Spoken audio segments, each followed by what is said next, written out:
Playing high-end PCVR games on your Quest without a computer needed was always a dream, but it's here. Cloud streaming services are now fast enough to stream VR games over the internet directly to your headset, and honestly, I didn't expect it to work so well already because there are a couple of issues when it comes to streaming VR games, like streaming artifacts where the video quality just looks like shit.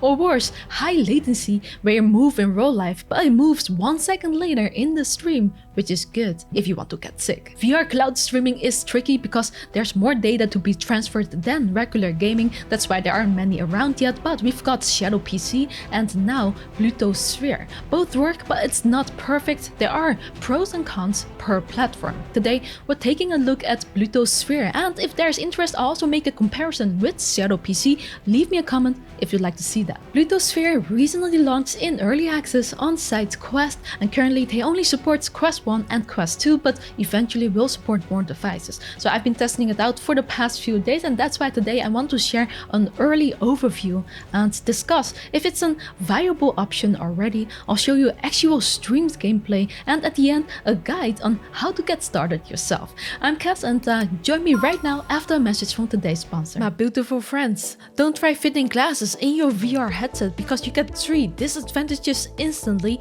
discomfort, risk of scratching the lenses, and less view to view. Solve this by using WidmoVR's custom-made prescription lens adapters instead. They are the perfect fit, snaps on and off easily, and they're the best quality as they come from German manufacturer Rodenstock, who has only been making lenses ever since 1877. And that shows. We've actually been using their adapters for years and they never failed on us. There's something for everyone as they make lenses for all major VR brands. Plus, if you don't have a prescription, you can also get the plano to protect just the most important element of the headset. Click the link below for a special 5% discount. So PlutoSphere is a new cloud gaming service. Essentially, they run VR games on a remote server and then they feed a stream directly onto your VR headset. They provide you with a virtual desktop run on Amazon Web Services if you sign up, which looks like this. It's essentially a new Windows PC where you can install anything you need, like SteamVR or Epic Games, and then by logging into your accounts, you get access to your own library of games. The game is then rendered and played on the remote PC, but you see and interact with everything locally. Audio, video, headset tracking, and controller input are all transferred via the internet. This means you can play PCVR games without requiring to own a PC yourself. It's like Netflix, but then for VR games, and of course, that does come at a cost. In early access, you can actually try out the service for free for a limited time each day with the option to purchase more time. However, at the time of making this video, Pluto temporarily disabled the free tokens because bad people have been abusing it. People. The team is now working on account verification, which is already here, but they want to test it before they enable free tokens again, but I don't think it will take long anymore. For now, this is the price. No, not $600 per hour, thankfully. These are Pluto tokens. In early access, you can get 600 Pluto tokens for around $1, and that will give you about 1 hour of playtime. The more tokens you buy at the same time, the more discount you'll get too, but right now it is 40% off because of early access. What it will be at release, we don't know yet. So for now, if you're a gaming addict like me and you can game for 8 hours straight, then it will set you back about $9 for a day. However, there is currently one huge limitation: no persistent storage. This means your virtual PC will be emptied each time you are logged off for more than 30 minutes. Default software like Windows and SteamVR stays installed, but you will have to reinstall your games each time. The team said that they are doing it this way because storage is one of the most costly aspects of cloud computing. So they are currently working on a more cost-effective method, which is a win-win for everyone. But when this happens is unclear. So while installing games, Half-Life Alyx took me about 20 minutes, your tokens will decrease. This is not exactly consumer friendly, but hey, it is early access. There are also some strict requirements too. You need at least 50 Mbps download speed and a 5 GHz Wi-Fi 6 router. You also need a ping of at least 75 ms to a AWS region. My home setup seems to be on par. I measured my internet connection at around 500 Mbps on my Quest, and I have a beautiful Wi-Fi 6 router right here, and my ping looks good. At the end of this video I'll show you how to check and install everything. Timestamps are below, but for now let's dive into this service while looking at some gameplay so you can decide for yourself whether it's worth the time and money right now. Now you can see some Zenith gameplay here. All my gameplay in this video was recorded using Quest's native recording feature, which means you see exactly what I'm seeing, and I think it's pretty good. The game is entirely playable, image quality is sharp, and there are no streaming artifacts.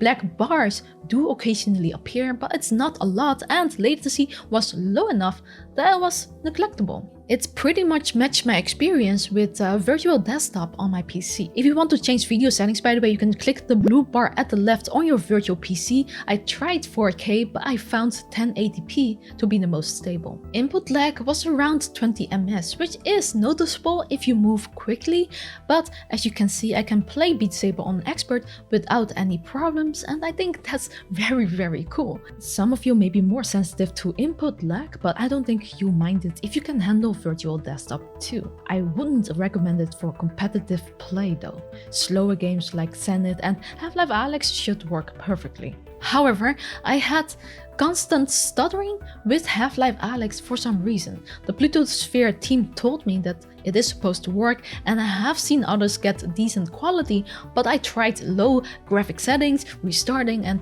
it doesn't seem to work for me. Maybe it was bad timing, as occasionally I do get awful latency out of nowhere with all games, and I think that depends on how many people are using the service, or maybe it's a software bug. So right now it is a hit and miss. This is definitely something Pluto should definitely stabilize in the future. Now these are the specs. They are not common gaming hardware because they are mostly hardware used by servers. It's also not exactly sexy. The GPU is like an NVIDIA GTX 1080 equivalent according to internet benchmarks. But when it works and it's incredible. It's just not perfect yet. There's still a lot of work to be done, so I think it's mostly worth it for occasional use. Only for those that don't own a gaming PC but still want to play AAA games like Half-Life Alyx. Alyx is about 12 hours long, so you could just rent this cloud service until you finish that game. I think that should set you back about $73, including buying the game. I mean, that price beats buying a $2,000 gaming PC, plus we all know how terrible it is to get hardware right now. I mean, this is amazing. PlutoSphere opens up many possibilities and more options for people to get into PCVR gaming. Although I would wait to buy into PlutoSphere until they've at least added persistent storage, and I will check if the game you want to play is fully supported. You can also wait until they re-add free beta tokens, so you can test if it works for your home setup first. You can stay up to date on all this via their Discord, which I'll link below. Now, before we end this video, here's a guide on how to get started yourself. In this guide, I also assume you know how to sideload via SideQuest. If you don't know how, then check out my guide on it, the link is below. That said, everything in this guide is also linked below for your convenience, and now, let's get into it. For PlutoSphere to work, you need to double check 3 things. First, make sure you have a 5 GHz Wi-Fi 6 router and make sure your Quest headset is connected to the right 5 GHz Wi-Fi. You can check by clicking the settings at the left corner and then choosing Wi-Fi in your Quest.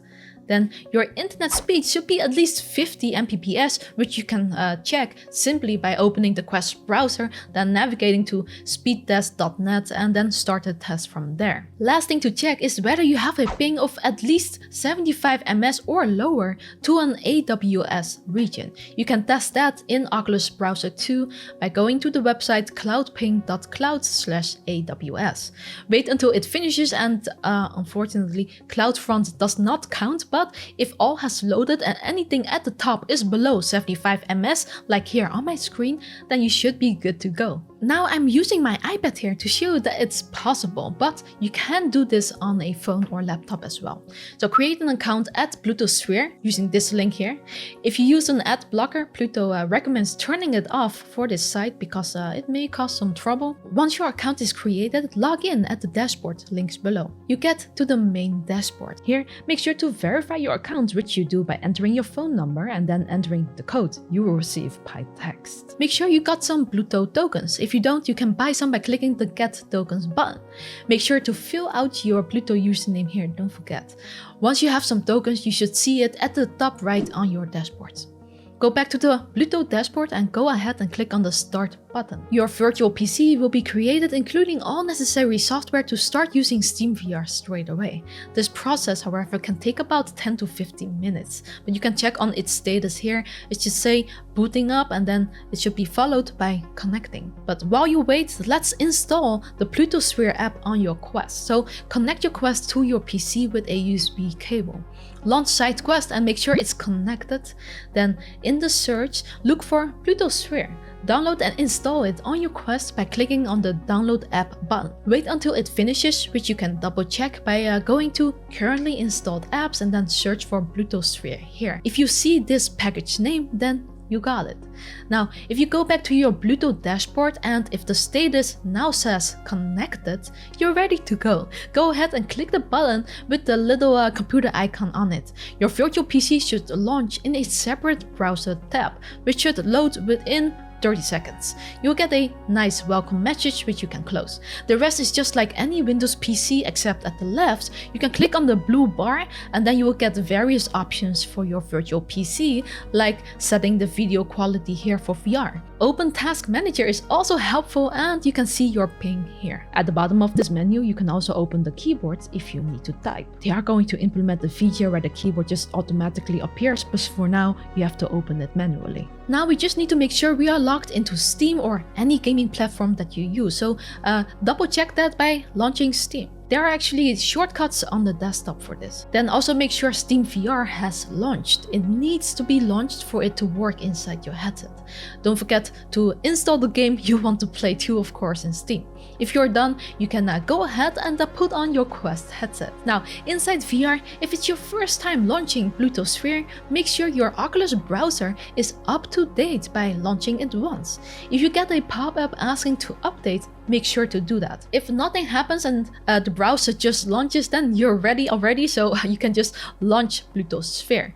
Go to Apps, click the drop down and then select Unknown Sources and find PlutoSphere here.